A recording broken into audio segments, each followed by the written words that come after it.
Praise the Lord. आप सभी लोगों को आज मंगलवार के दिन में आप सबको आराध्या यूट्यूब चैनल में स्वागत है। आइए आज प्रभु को वचन ध्यान करेंगे। कल सोमवार के दिन में अपन जो पवित्र परमेश्वर के ज्ञान के बारे में और ध्यान किए हैं, तो आज और ये प्रत्येक विषय अपन ध्यान करने वाले हैं। तो आज का संदेश ये है कि आज का संदेश परमेश्वर न बदलने वाला, परमेश्वर बदलने वाला नहीं, ये है आज का संदेश। आज का मूल विषय, आज की बात ये है कि परमेश्वर न बदलने वाला।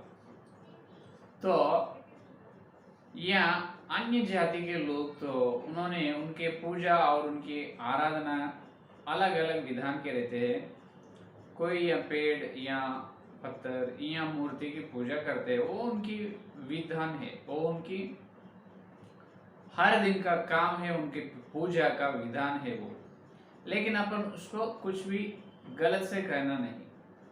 तो अगर उदाहरण के लिए दूसरे लोग, मसीह समाज के बाहर लोग, अगर कोई एक पत्थर को ये पूजा कर रहे हैं, तो अपन सोचते हैं, अपने लोग ऐसा सोचते हैं कि वो पत्थर स्थिर है, वो बात नहीं करेगा, हमेशा एक तरफ से रहेगा, कुछ भी सुनेगा नहीं, बात करेगा नहीं और कुछ भी जवाब देगा नहीं। इस प्रकार से बात करते हैं कुछ लोग। उस प्रकार कहना नहीं, उस प्रकार बात करना नहीं, क्योंकि जो दूसरे लोग उन्होंने पत्थर को पूजा कर रहे हैं, वो पत्थर जैसा स्थिर है, कुछ भी ना कर सकते। इसका मतलब हमेशा एक ही तरफ स्थिर से रहते हैं, स्थिर रहते हैं। तो अपना यीशु मसीह भी उसी प्रकार स्थिर रहने वाला है। अपना यीशु मसीह भी पत्थर है। हालेलुया। अरे पास्टर जी क्या बात कर रहे हैं आप, इसको और हालेलुया बोल रहे तुम? हाँ बिल्कुल, ध्यान से सुनो। जो लोग उन्होंने उनके पूजा के विधान में जो पूजा कर रहे हैं, वो दिखने वाले पत्थर है, हमेशा स्थिर रहते हैं। लेकिन अपने मसीह, जो यीशु मसीह, अपना परमेश्वर, न दिखने वाले पत्थर है। इसीलिए उनके नाम पवित्र बाइबल में चट्टान, मूल पत्थर बोल के लिखाया गया है। हालेलुया, है या नहीं? अपना यीशु मसीह का नाम क्या है? मूल पत्थर या चट्टान। इसका मतलब हमेशा स्थिर रहने वाला, बदलने वाला नहीं, हम स्थिर रहने वाला। तो इस स्थिर कैसे रहेगा? इसका मतलब हम जो कुछ भी करो तुम्हारे जीवन में, परमेश्वर के सामने मनुष्य जो कैसा भी चाल चलने दो, कौन सा भी काम करो, परमेश्वर चुपचाप स्थिर रहने वाला, कुछ भी करेगा नहीं। ये है क्या? ये गलत है। ये शिक्षा भी बता रहे सेवक लोग, लेकिन वो बहुत बहुत बहुत गलत शिक्षा है। जो भजन संहिता में दाऊद ने बताया है कि परमेश्वर के बारे में, देखिए 18 भजन संहिता, देखिए 18 और 27, 25 और 27 भजन संहिता 25, देखिए 25 भजन संहिता। तो हमेशा अपने यीशु मसीह न बदलने वाले हैं। देखिए भजन संहिता 18 और 25-26 वचन देखिए। 25 और 26 में देखिए, दयावंत के साथ तू अपने को दयावंत दिखाता और खरे पुरुष के साथ तू अपने को खरा दिखाता, शुद्ध के साथ तू अपने को शुद्ध दिखाता और टेढ़े के साथ तू तिरछा बनाता है, क्योंकि तू दीन लोगों को तो बचाता है परंतु घमंड भरी आंखों को नीचे करता है। हालेलुया, ये है परमेश्वर का स्वभाव। तो अपना परमेश्वर हमेशा एक से रहने वाला नहीं, ना बदलने वाला नहीं। ना बदलने वाला का मतलब ये है जो कुछ भी करो परमेश्वर चुपचाप देखते रहेगा, वो नहीं, वो गलत है, गलत शिक्षा है, वो झूठ है। सच ये है कि जो दीन लोगों पर दया करने वाला है, घमंड लोगों के घमंड आंखों को नीचे करने वाले है, और खरे आदमियों को परमेश्वर ने खरा करने वाले हैं, दयावंत वालों को दया देने वाले। ये है परमेश्वर का स्वभाव। ये बताया भजन संहिता में, है या नहीं?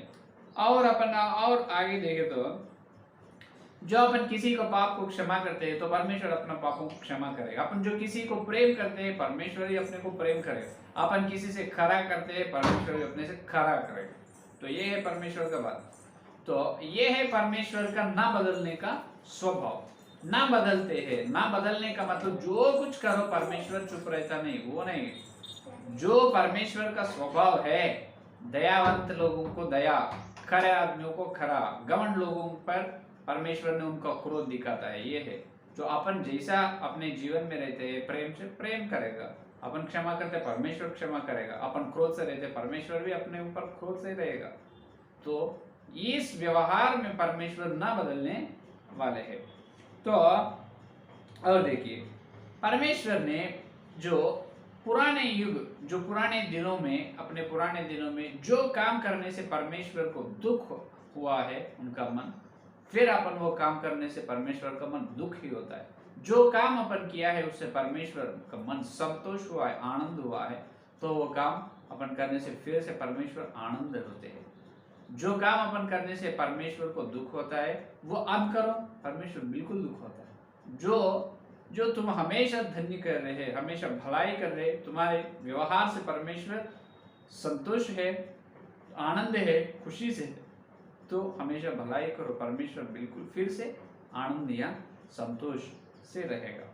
तो अभी कुछ लोग इस प्रकार बता रहे हैं कि आजकल तो परमेश्वर ना बदलने वाला है, इसका मतलब ये बता रहे हैं कि जो अपन जो कुछ भी करने दो, जो कुछ भी करने दो, परमेश्वर ने जो कुछ भी शिक्षा या दंड नहीं देगा, सजा नहीं देगा, क्योंकि ये कृपा युग है।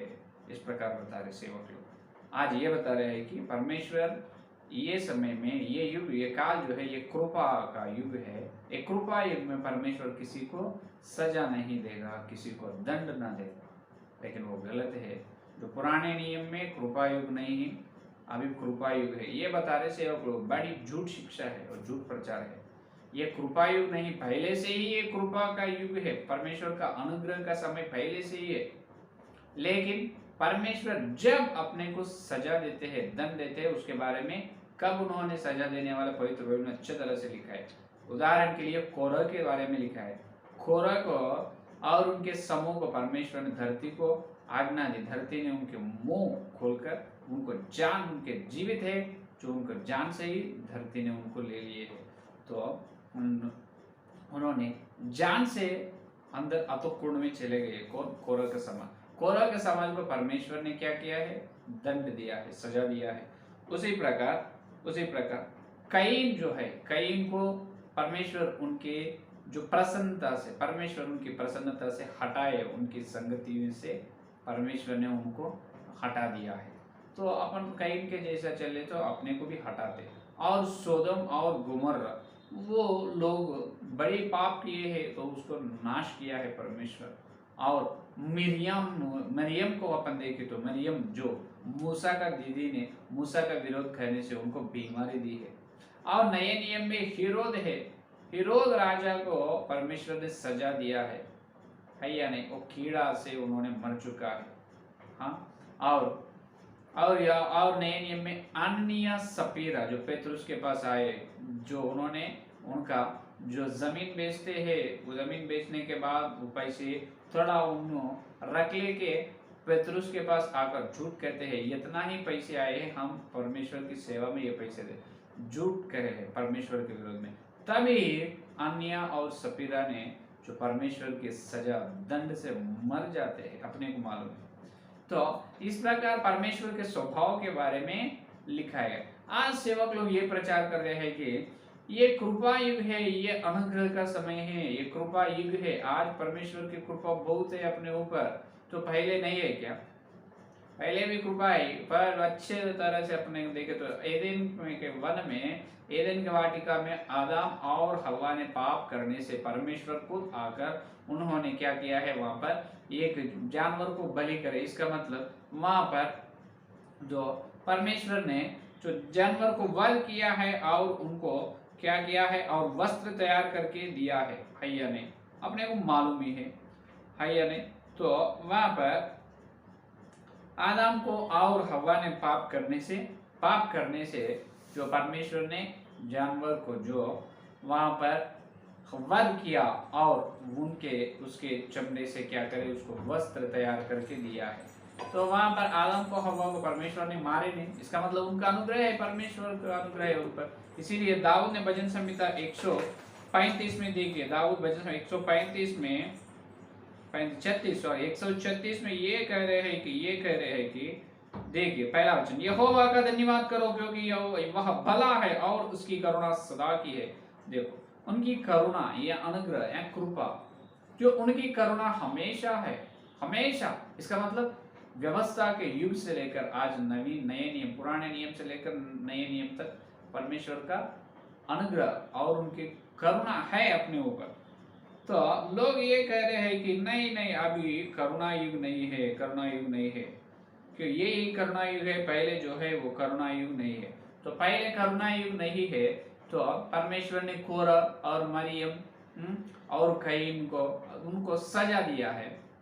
तो अभी नए नियम है ना, तो पेंतेकोस्त के दिन प्रेरितों के काम पहला अध्याय में अपन देखने से पहला दूसरा अध्याय में पवित्र आत्मा का उंडेल हुआ है, पवित्र आत्मा का अभिषेक, पवित्र आत्मा ने पहली बार धरती पर आए हैं। तो पहली बार पवित्र आत्मा ने धरती पर आया है, तो ये ही नए युग में वो पवित्र आत्मा का अभिषेक होने के बाद थोड़े दिन में ही अननिया और सपीरा को परमेश्वर ने मार डाले झूठ करने से। और हेरोद राजा भी ये नए नियम में परमेश्वर की सजा से, परमेश्वर ने उनको सजा दी, उनको मार दिए, उन्होंने मार चुका है।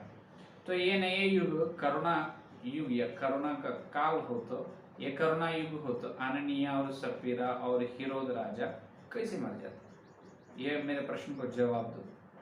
पहला जो है वो करुणा युग बोल रहे, जो व्यवस्था का युग जो है, व्यवस्था का युग पुराने नियम, वो अनुग्रह के काल नहीं है, परमेश्वर के सजा, परमेश्वर दंड देने का काल है। तो ये करुणा, ये अनुग्रह कृपा का काल है, ये बिल्कुल गलत है। उसमें भी कृपा है, करुणा है, ये नए नियम में भी परमेश्वर की करुणा है। तो आज क्यों परमेश्वर की सजा या दंड, जितने भी पाप करने से क्यों परमेश्वर ने दंड नहीं दे रहे, सजा नहीं दे रहे, जैसा कोरह और बिलाम को और सदम गुमर्रा जो वो मरियम को जैसे सजा दी, उस प्रकार क्यों सजा नहीं दे रहे? इसका मतलब परमेश्वर ने बदल गया क्या? बिल्कुल परमेश्वर ने बदल वाला नहीं। फिर क्यों सजा नहीं दे रहे, क्यों दंड नहीं कर रहे? सिर्फ जवाब ये है कि परमेश्वर ने बदले नहीं, अपने को छोड़ दिए। ध्यान से सुनो, ये बहुत दुख बात है।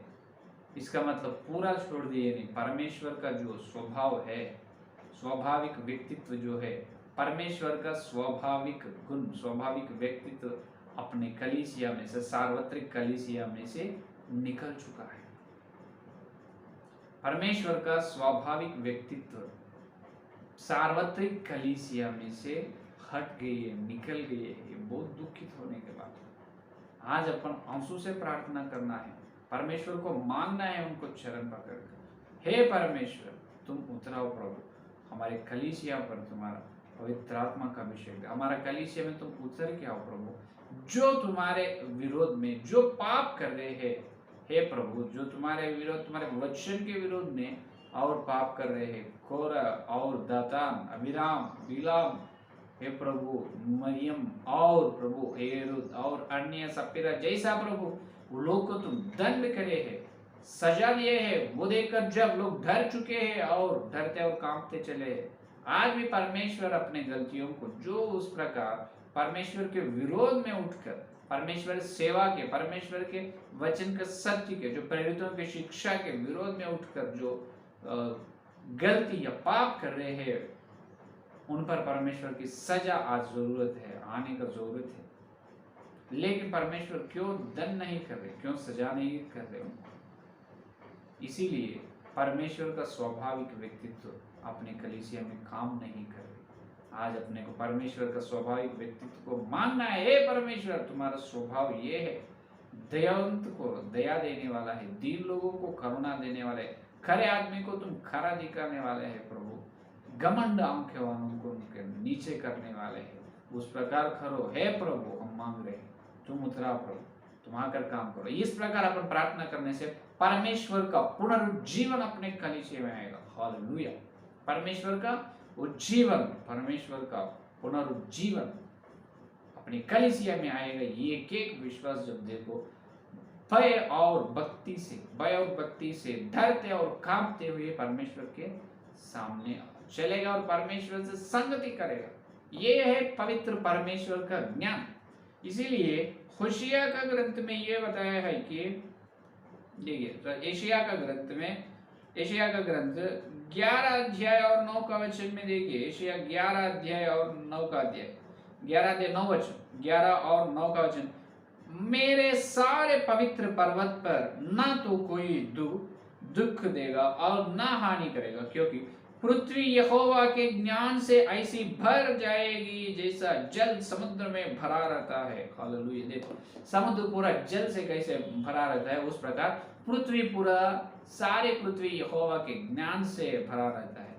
तो अब सारे पृथ्वी यहोवा के ज्ञान से भर जाना है। लेकिन ये वचन अभी होने वाला नहीं, ये भविष्य काल में 1000 साल, जो 1000 साल अपन यीशु मसीह के साथ यही धरती पर अपन 1000 साल जो धर्म युग, धर्म का शासन करने वाला है, तब वो ये वचन तब पूरे होगा, अभी नहीं। यीशु मसीह के साथ उनके बलि पत्नी यीशु मसीह के साथ धरती पर 1000 साल धर्म युग कहते उसको, जो धर्म के पालन करेगा, तब ये सारे धरती पर यहोवा का ज्ञान भर जाएगा।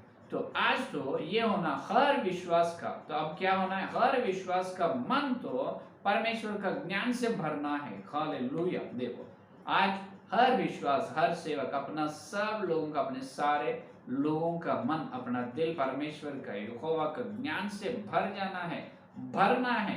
तभी अपन जो परमेश्वर के सामने उनके ज्ञान के अनुसार चल सकते हैं, और जो परमेश्वर के स्वाभाविक व्यक्तित्व अपने बीच में रहते हैं, परमेश्वर के द्वारा अपन चाल चलते हैं, डरते और कांपते हुए अपन आगे चल सकते हैं। हालेलुया।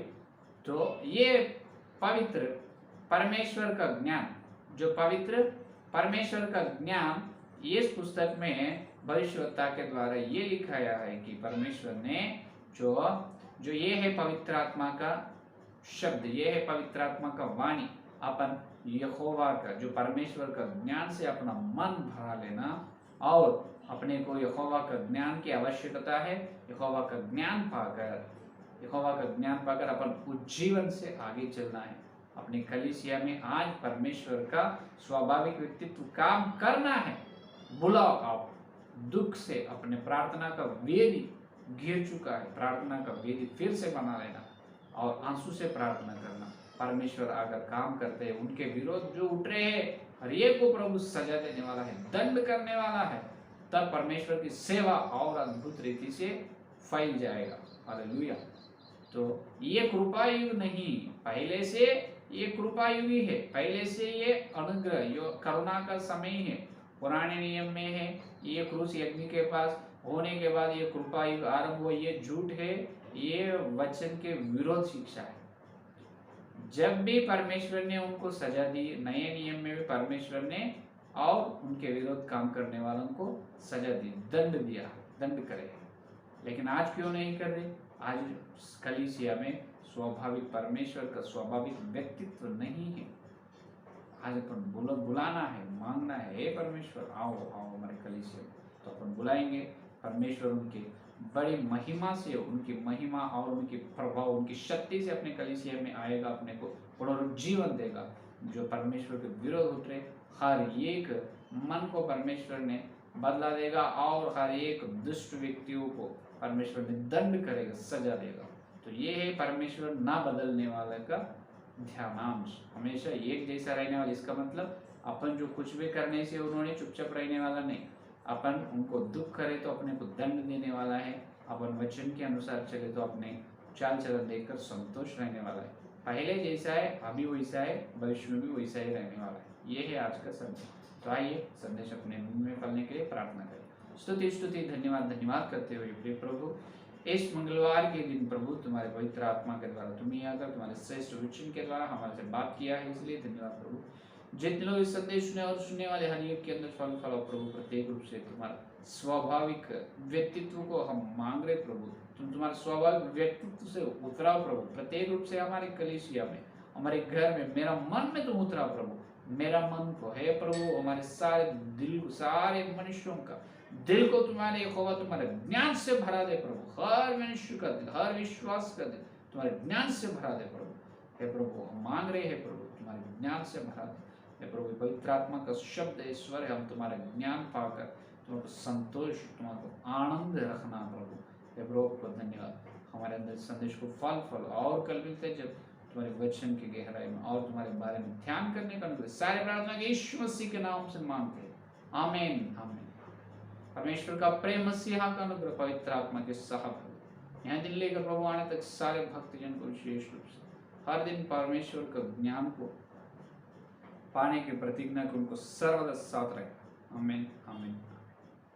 प्राइज द लॉर्ड, धन्यवाद, कल मिलेंगे।